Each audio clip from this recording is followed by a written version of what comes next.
Day 29 is Inferno by Dario Argento. Argento already made his appearance on this year's 31 for 31 in the leading performance in Gaspar Noé's Vortex, but now he's here as a director. Or, well, I guess maybe he's just credited as the director. According to IMDb trivia, a lot of the movie was actually handled by Mario Bava, and apparently Dario Argento wasn't even on set that much for the film. I'm not sure how true this is, but it sounds like a somewhat chaotic shoot. Even if that is true, this does feel very much like an Argento film from what I've seen. Argento being a director that I've really been sleeping on because I've really enjoyed all of his films so far that I've seen, even if I've only seen a few. Inferno, though, is a light sequel to Argento's Suspiria, which is definitely a solid recommendation. I say light sequel because it's 100% a standalone movie. It's the middle piece to the Three Mothers trilogy, where each film explores a particular mother who is basically an evil witch. The film opens on a young woman going missing and her brother coming to New York to find out what happened to her, going to the building the sister lived in that ends up being home to a powerful witch.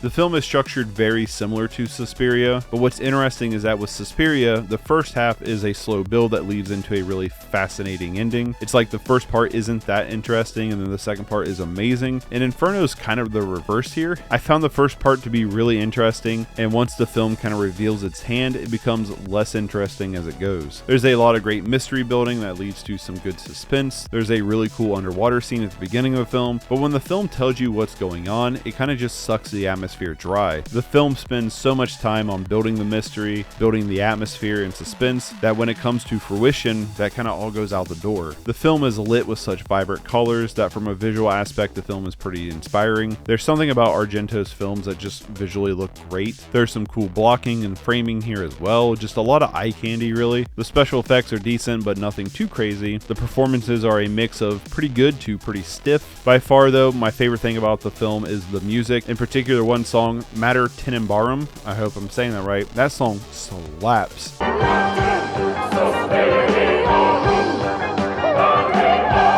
I've actually been listening to that song quite a bit on rotation since watching this film. It just is a banger.